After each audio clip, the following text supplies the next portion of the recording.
I don't often talk about non-Region 1, Zone A, not non-North American releases on this platform because I figure that probably most of the people who are listening to me are US based. But I know a lot of you do, like me, if you're a serious film fan, you do have access to players that will play discs from around the world. And once in a while, I will buy one for myself that I think is worth talking about, maybe because not a lot of other people might be talking about it, or just because I like it so much. And this is one case here. This is a new release from BFI. This is Slade in Flame from 1975.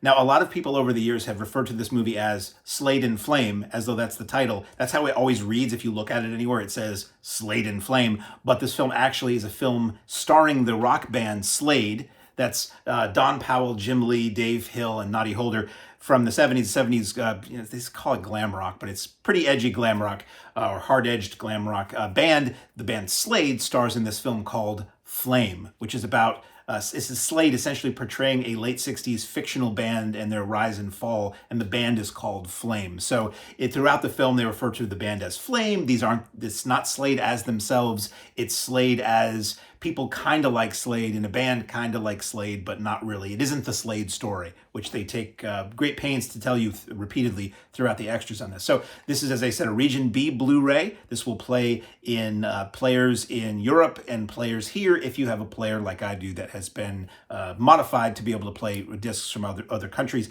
The reason they do those region locks is because sometimes rights are different in different countries, and sometimes the way it just works out is some of these releases from overseas will just never come out here, or they will never come out here in that format, and sometimes we don't want to wait. So knowing that Slade never really broke big here, if you don't know Slade, think Come On Feel the Noise, not the Quiet Riot version, that was a cover. Think Mama We're All Crazy Now, not the Quiet Riot version, that was a cover. Think Merry Christmas Everybody. They had a string of hits in the early 70s, early to mid 70s in the UK. They never really hit here, and that's why this movie, I was very surprised years ago when this got its initial DVD release that a US company did pick it up and I was able to watch it.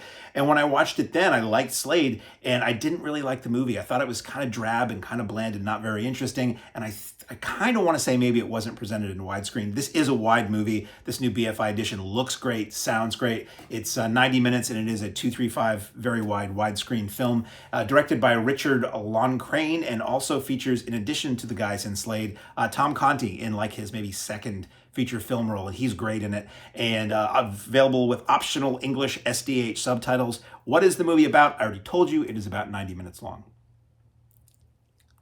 It is about, you basically watch the formation of this band. So a couple of the guys in the band, actually, I guess all but Noddy Holder are in a band with this kind of cheesy wedding singer, and they're getting really bad gigs, and their manager is a sleaze and is kind of crooked and has slot machines everywhere, and they wind up losing their singer for one reason or another, and they hook up with Noddy Holder, who's in a band, sort of like a Screaming Lord Such kind of band, and they join forces, and they are seen by the right person playing at the right place at the right time, and that person suggests, I'm not going to tell you the whole story, that person suggests to Tom Conti, who is just like a wealthy marketing guy, that there's a band with some promise and maybe you can take them and turn them into something that the kids will eat up. And the story of this film really is that those machinations going to work, where this bunch of, working class guys who have this band, they've been gigging and not really having much success while they keep their day jobs, are suddenly on the road to success. And it's like, you got to dress like this, you got to do these interviews, you got to say this, you got to show up and do this, and you got to do that, and wear these things, and you will be a success. This is the formula to be a success. And on that rise, the guys slowly over time realize, maybe this isn't kind of what I thought it was going to be. Maybe this kind of isn't what I want it to be, and maybe I'm less happy than I should be despite all this success. As I said, Tom Conti is excellent as this, in this very upper class, very cold, calculating, not nice guy. And the guy who plays, I don't have it written down, I'm sorry, the guy who plays their regular manager, their previous manager, who could care less about them until they're starting to make a lot of money, and then wants to lay claim to them once they're really kind of with somebody else. He's great as like a gangster, a geezer kind of guy. And it's a very interesting film. Now, it's not a great movie, what really carries this music, what carries the movie for me is the music. I love Slade, and the Slade in Flame album is really good. It has the song How Does It Feel, which is maybe my favorite Slade song. It's got a lot of Them Kind of Monkeys Can't Swing. It's got some really good songs that if you've never heard, look it up and listen to them. It's probably somewhere on YouTube. Excellent soundtrack that really buoys the film. The performances of the band members, they're very natural. They're a bit stiff because they're not actors, but the movie really, they built a really interesting film around them.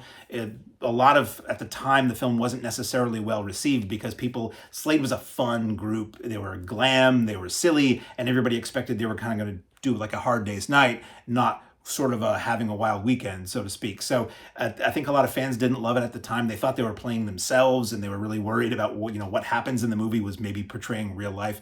And over time, this film has gained a lot of stature and a lot of respect, and people looking back at it and judging it just for what it is, this rare rock movie that takes a very serious look at the business of rock and roll and the beyond the glam and the glitz and the gloss of what it's like to be in a band, touring and drinking and groupies and leaving family members behind and leading them back home. I mean, while you're not leaving them behind in a dinghy while the boat speeds away, leaving them, which is metaphorically maybe true, leaving them at home while you're off on the road, hooping it up.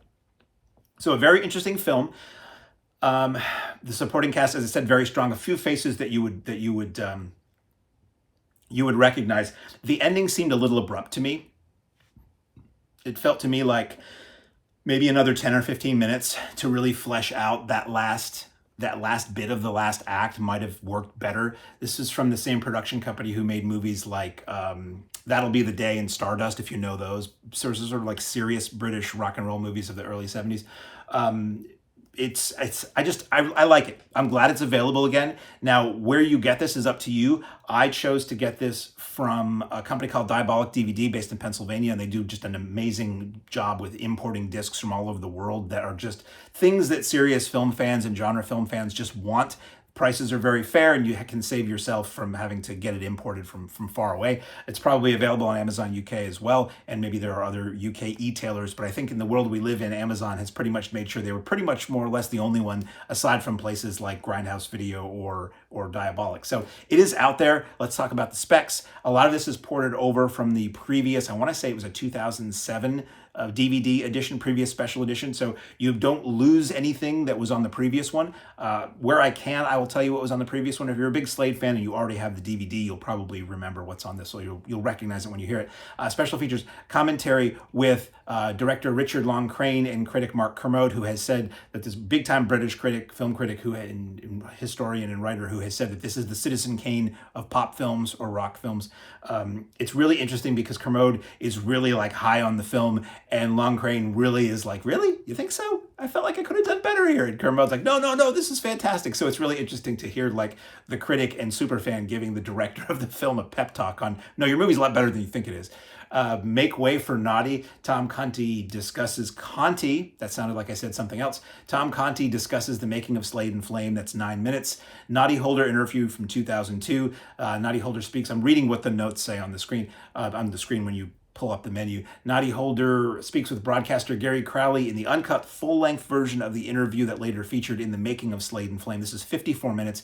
It was done for the DVD release. It kind of looks like zoomed-in standard def. I don't know if they originally shot it widescreen or not, but it looks fine, and the content is really interesting, and Noddy Holder just seems like a cool, humble guy. There's a making of Slade and Flame, the aforementioned making of Slade and Flame. This is Noddy Holder Speaks. Nope, that's what I just read. This is for the 2007 DVD featuring all four members of the band, which is cool. The film's director and Tom Conti telling the story of the film from inception to the London premiere. Again, they're all very, very honest about what they think the strengths of the film was, what the weaknesses of the film was, what maybe they should have done. They talk about other film ideas that they didn't do. Originally, they were going to do a Quaterbass spoof where Dave Hill gets killed in the opening scene, and he's like, yeah, no.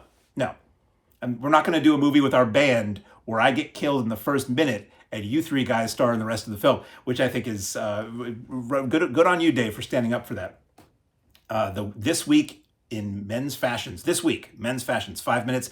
This is a 70s UK TV news short about a Savile Row tailor who specialized in glam men's fashions, which is just an interesting snapshot from right around the time this film was made. And that's 2 minutes, black and white. and 1973, I should say, 5 minutes black and white. The original theatrical trailer, which is 2 minutes. A 2025 trailer, which is what I found online that got me super jacked to watch this film, to buy this film, and to start listening to all my Slade albums and Slade CDs over and over again. It's been very Slade heavy in the household and in the car the last few weeks. That 2025 trailer, which you can find online, is 1.5 minutes, very high energy. Maybe sells the film as a bit more fast-paced than it really is, but damn it, if that doesn't get you to watch the movie, nothing's going to. And then Slade in Frame, which are 2 minutes of promotional images from the Flame era, and you get to see Slade in some of the really crazy glam outfits they had of the day. So let me show you the packaging before I let you go. So this is the original photo that was used for the poster for the album and all that, and it's Slade in Flame as opposed to Slade in Flame. So it comes with a nice slip cover, and that reveals essentially the same thing on the front and the back. We crack it open. I forgot to mention, it is a DVD and a Blu-ray. So it's the Blu-ray, the DVD. As far as I know, contents are the same between the two. Comes with a booklet, which is a really good booklet that I read a little while ago, a little earlier today. So again, you've got that cool logo there, Slade in Flame. And it has multiple articles with stills from the film. We have Slade in Flame by Graham Rinaldi. We have Look What They Done, a potted history of Slade. So you get, if you're like most people in this country and you get this, it gives you sort of the very abbreviated history of the entire band's run. Britain and the Beat, UK pop music films in the UK. UK pop music films in the UK by Barry Forshaw, and technical specs, special thanks, and all that. And then they've got just nice frame grabs from the movie in there. So I thought this is a really nice addition. If you're a fan of Slade, this is totally worth getting. If you're a rock fan and don't know a lot about the glam rock era, it's an interesting tidbit into that and into UK filmmaking and the UK music scene of the era. What they say repeatedly throughout the extras on this is everything you see in the movie really happened. Not necessarily to Slade, but it was all based on stories that they had heard and that were known in the music business from various other bands and mishaps and things that they had done. So very, very cool flick. Again, I don't want to oversell it. It's no Hard Day's Night. It's no Head. It's no Spice World. It might be better than Spice World. But anyway, Slade in Flame on Blu-ray and DVD from BFI.